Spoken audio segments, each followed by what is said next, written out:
British High Commissioner His Excellency Tim Stew, Canadian High Commissioner Her Excellency Carla Rogan-Haffios, Acting Australian High Commissioner Ms. Casey Beath, and Resident Coordinator of the United Nations Trinidad and Tobago, Ms. Marina Walter, and the Head of the UNESCO Associated Schools Project Network, Mr. Omar Mohammed.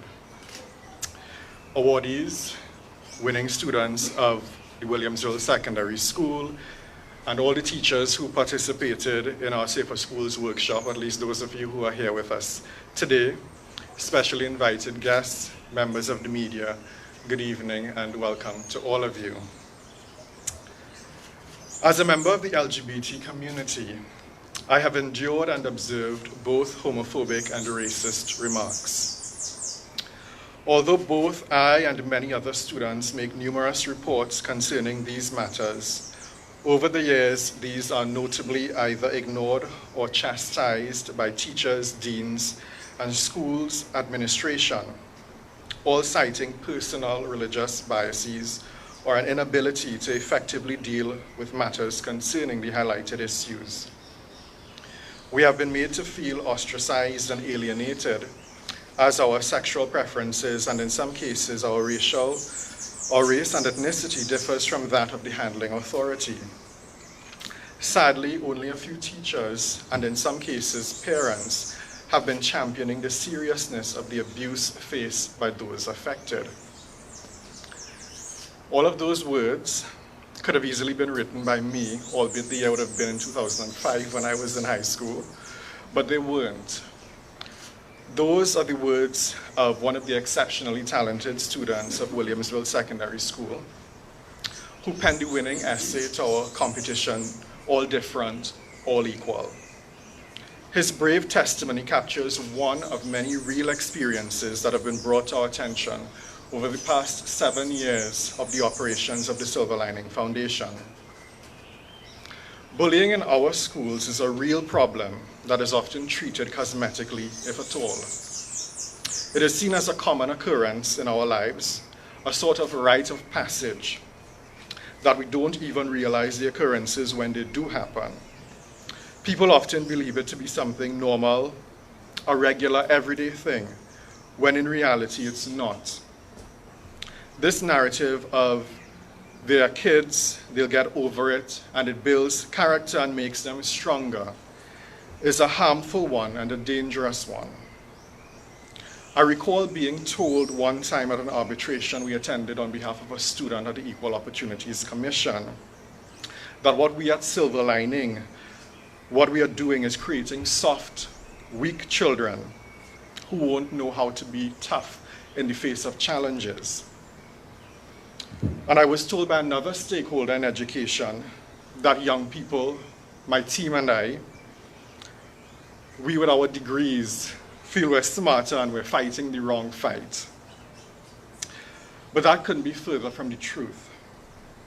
Our research, and Silver Lining has done national research on gender-based violence and bullying in secondary schools, has shown that bullying does in fact take place at alarming levels, and that there are negative consequences when children are placed under undue stress of having to cope with these adverse experiences.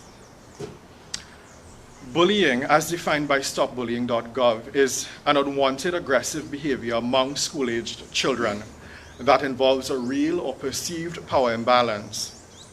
The behavior is repeated or has the potential to be repeated over time, and it involves harmful actions such as making threats, spreading rumors, both verbally and online, attacking someone physically, and excluding someone from a group. The data that we collected from that National School Climate Survey revealed many trends. 73% of respondents that we surveyed reported verbal bullying with homophobic slurs based solely on the real or perceived sexual orientation and gender identity and expression of an individual or group of people with the ammunition of choice. Physical bullying, as we know, spills out into the videos we see spreading via cell phones and online. Almost a third of students that we surveyed reported being forced to engage in unwanted sexual activity, touching, or being pressured to send sexually explicit photos or comments through cell phones or social media. Even more alarming is that 15% of the students, which is 100 students out of the 651 students surveyed, reported being raped or sexually assaulted or unsure of whether they fit the definition of rape or sexual assault. And those numbers were split almost evenly in terms of male and female respondents. Almost 60% of students said they didn't feel safe reporting the experiences to anyone at the school. And those who did feel safe reporting the bullying did so to their friends, their teachers, and principals in decreasing order. Something has got to give. We in civil society aren't the ones waving our liberal arts degrees and being overly sensitive. The research has shown that there is a problem, and we first have to acknowledge it before we begin the tough work of addressing it.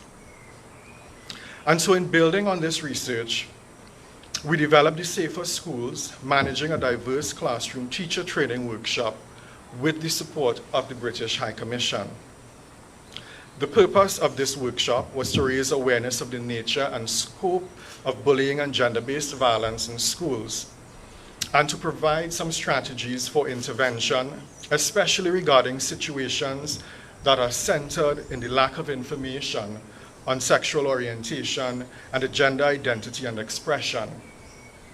Rather than isolate, the education and teaching learning curriculum ought to embrace these distinct differences of identity, such as race, class, disability, sex, gender, sexual orientation, and the gender identity and expression in the classroom as part of the lived human experiences of learning and knowledge sharing to benefit all students.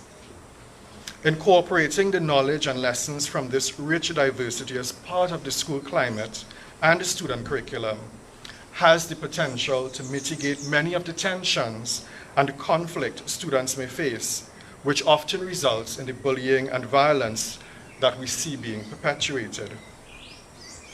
Of critical importance to us is having young people understand bullying and its effects so that they can mobilize their peers to help eradicate this social ill.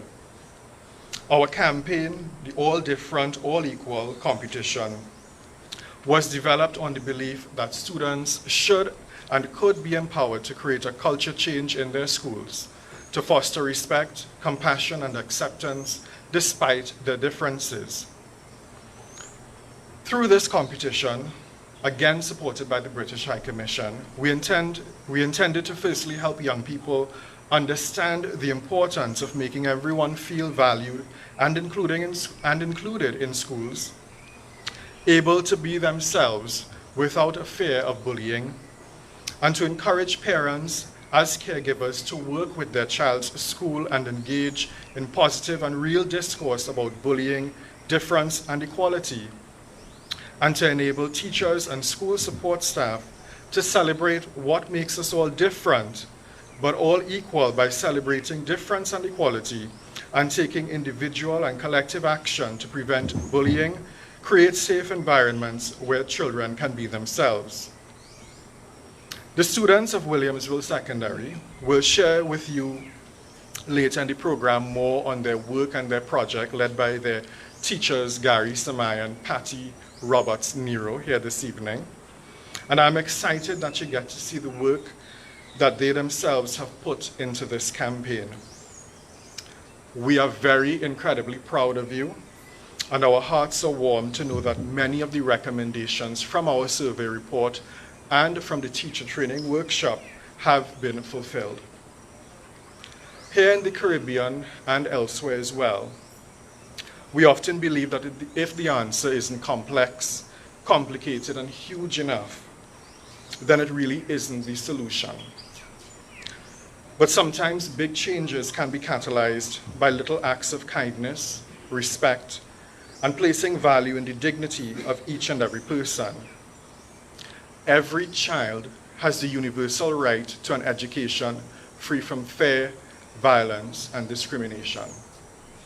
When we marginalize and abuse children based on a characteristic they have no control over and rob them of that right to an education, we are in fact robbing ourselves as a country.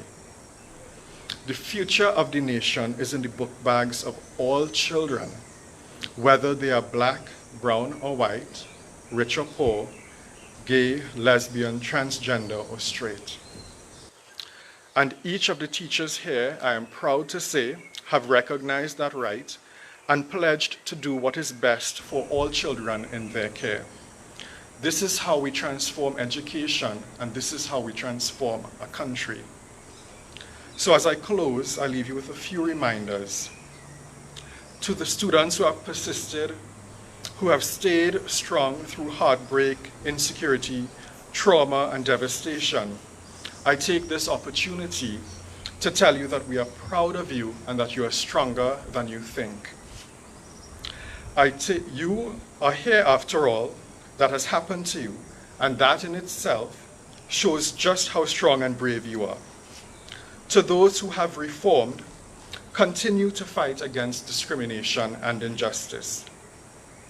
To the teachers who have participated in our workshops and who have shared with us their fears and concerns and their thoughts, and who have debated with us to no end on each day of those cycles, I salute you. You stayed with us, and you continue to share and work with us. We all have a fundamental role in eliminating bullying and harassment. Teaching our children how to avoid being bullied is only part of the solution. The other parts require a deeper understanding and a hands-on approach to curbing this problem, along with proper education. And we at Silver Lining are committed to working with each and every one of you to eradicate it. We all have to be there for each other as we fight for a better society.